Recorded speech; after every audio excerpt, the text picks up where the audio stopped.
Mike McCool here in the Royal Examiner studio, and with me today I have Dr. Chris Ballenger. Mr. Ballenger is the superintendent of our public school system here, and we always get together every once in a while. With school starting in just a few days, we're going to ask him what's new, what's not new, what's happening, what's so great, what's not working, and we'll go from there. So he's brought a whole list of stuff right here. And of course, you were fresh off a school board meeting. So why don't we start at the top and tell us what we're going to talk about? Okay. So the first thing I wanted to just kind of mention, and one, I want to thank you for having me on. And I appreciate, the good work and support that you give to the schools. I know that the Royal Examiner really cooperates and does a lot with our schools and helping us, and so I do appreciate that. Thank you. It's our pleasure. And I look forward to continuing to work with you as we look through that. You are a great partner to the school system. I appreciate that. So I just want to say thank you. Thank you. The first thing I wanted to kind of discuss was that because the tropical depression is coming out, we sent a notice to parents. So tonight was supposed to be open house at all of our schools, and unfortunately, because of the weather reports we were getting, and I don't know if you remember, but last year in open house we had a tornado warning, and everybody had to hunker down in the hallways. And so I was like, all right, we're not going to start the year off that way this year. Right. So we've postponed it to Monday. So we will not be having open house tonight. Right. It will be on August the 12th. Now that's all the schools. All the schools, and that will be from 3 to 6. Now, it's not always ideal for staff and for teachers because they start school the very next day. So we kind of like to have open house because there's a lot of paper being shuffled around, a lot of things, and the next day you kind of get things back to organize, get it back organized to where you can move on. And so it's going to be a quick turnaround, but we know it's important to have our families in, and to meet the teachers and the families. There's a little anxiety sometimes for new students. Mm-hmm. Yes, sir. Yeah, that's always good. I can remember those first days of school years ago. Mm-hmm. But even going to college or anything, that first day is still, even if you're a senior, it's still different. You gotta. It's always good to kind of check out the place before you get moving. That's great. That's good to do. Yeah. I'm glad you're doing that. So, but our community day is still happening on Saturday. So right now it still is. So looking at all those weather reports, the bulk of it's supposed to come in tonight, tomorrow. It's supposed to move out. The report I got earlier today is that it's going to actually move out of our area a little earlier. Okay. Friday night, Saturday morning than what we thought. And so right now, Saturday's looking clear. Now it'll depend upon how much water we get. But right now, we're still on at Warren County High School from 10 o'clock to 2 o'clock. Family Fun Day. We just want to invite everybody out. Yeah. It's going to be a great time. We're actually enhancing, all the vendors and things that's going to happen there. So this is just a way for us as a school system and for the community to kind of kick the year off. We do have the open house at each school, but hey, this is a different atmosphere. This is totally different. And all the schools come together here in one place. Just so you know, they have a dunk tank, and I think he's going to be and yes, I was in it last year. Yeah. So looking forward to just getting out there and bringing our families back. And I know there's going to be, there's going to be some things for like haircuts and different things that can go on. I mean, I don't need that at all. But so please just look. Look at that. What we have to offer. Come out there. Come on out. There's going to be a lot of different vendors. Yeah, and I know you had Mr. Kanesh on to come up to talk about it. So he's preparing. He's ready. So and all schools will be there. All of our other services will be there. So we will have special education tables and booths set up. We'll have central office. We'll have there'll be a lot of different booths. Well, it's a good time to ask questions too. If you have any questions, it is. So we'll all be there. Okay. Come on out. Come visit us and have a good time.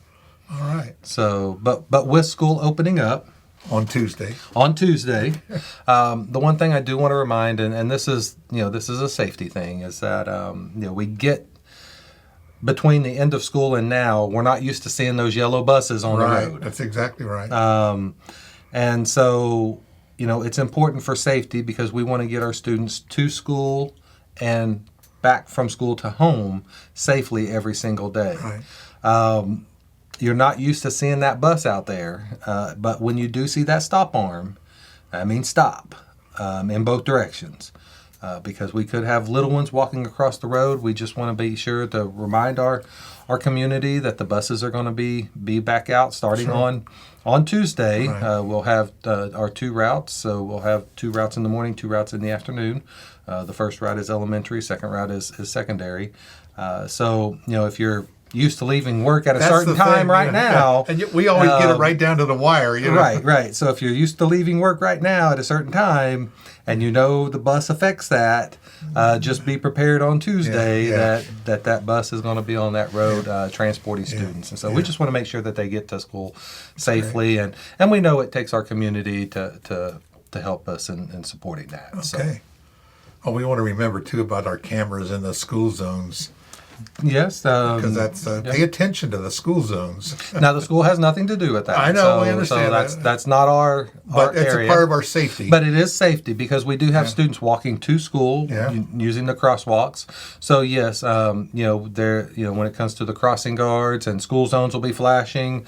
Just be cautious of that. And then I think we do have a couple of areas, 3 areas, where I know that there's been installed some cameras to help keep that. And I was talking to somebody from Front Rural PD the other day that they were going to give me some data on how that has actually helped to increase or decrease some of the things that we were seeing going on. Well, they've enhanced a lot of area, even if there's not cameras.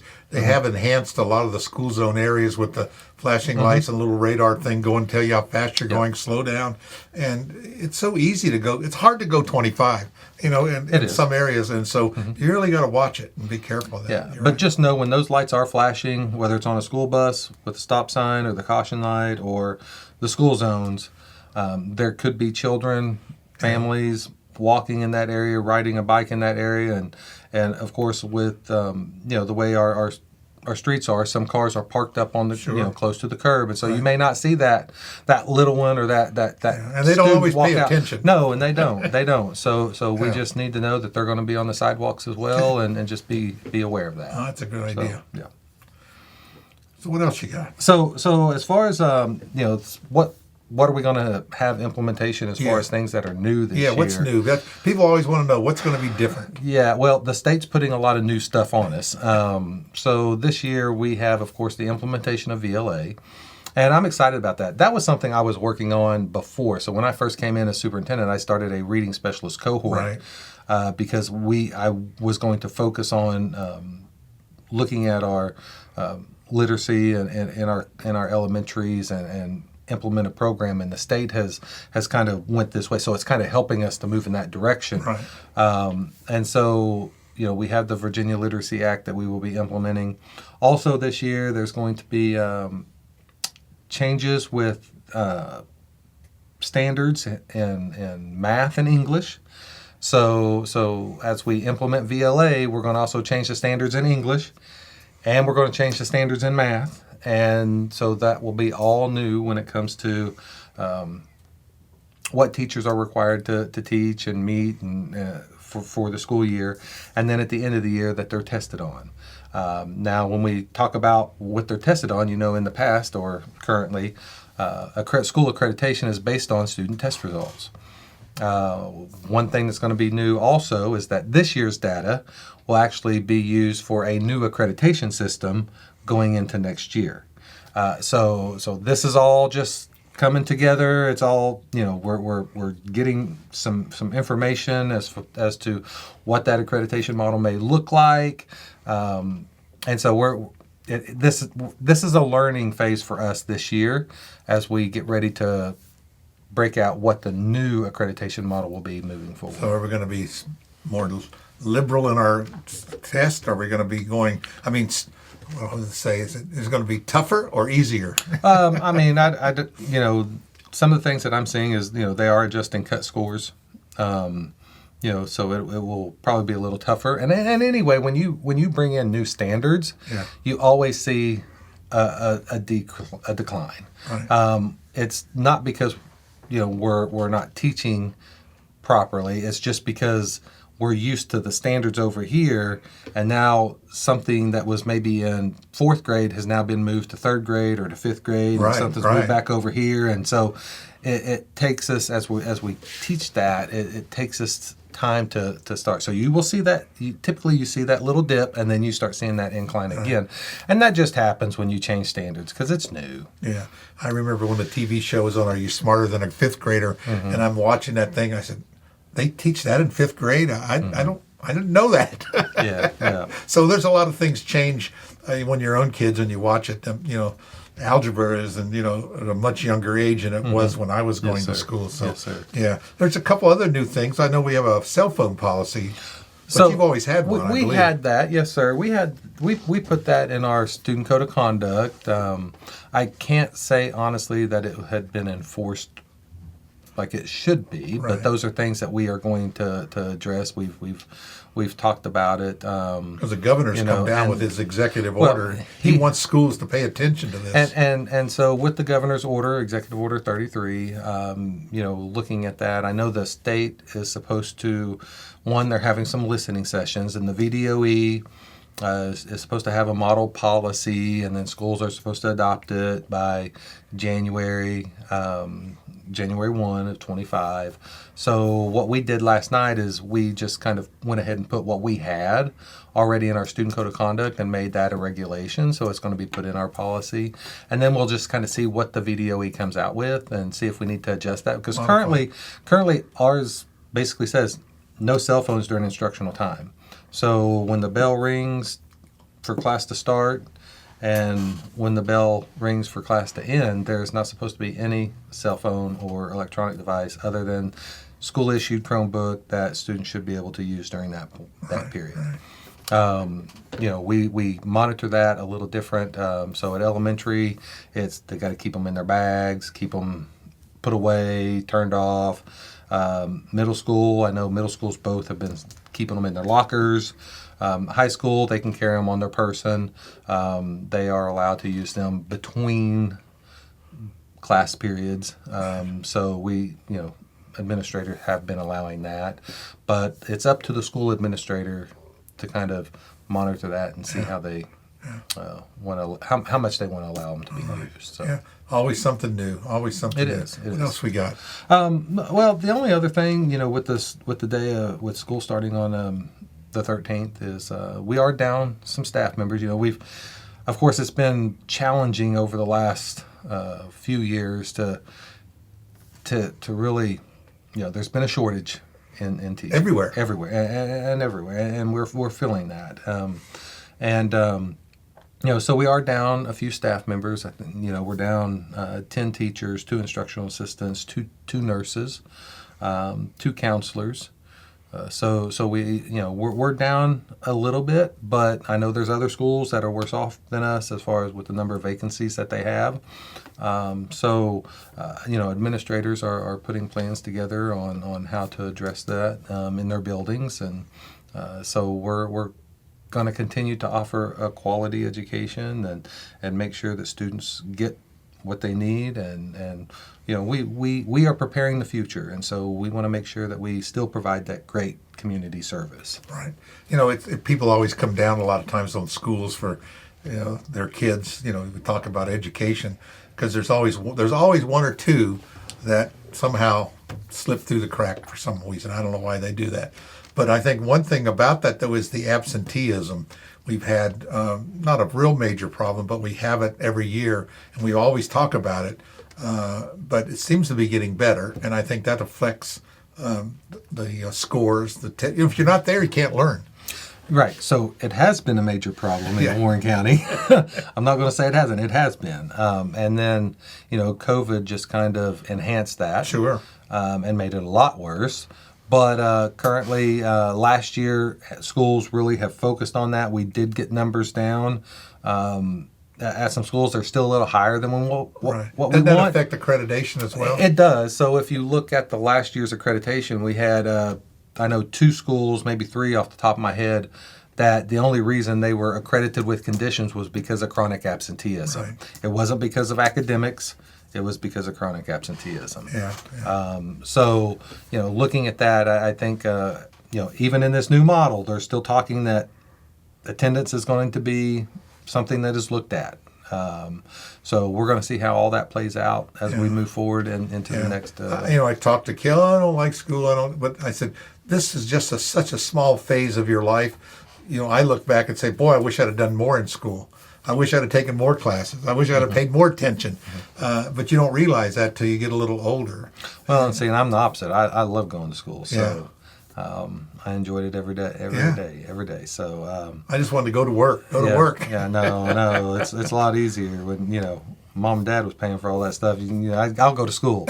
So now I'm on the other side of that. That's right. Coin, so I think that community college looks good. Yes, sir. So, it's a very fluid organization that changes all the time, and I'm just glad that I think we've. Over the years, Warren County's had just a bad rap. I'm talking, 20 or 30 years. And I always thought it was pretty good because people I knew, we graduated lawyers and doctors and Indian chiefs or whatever else you say.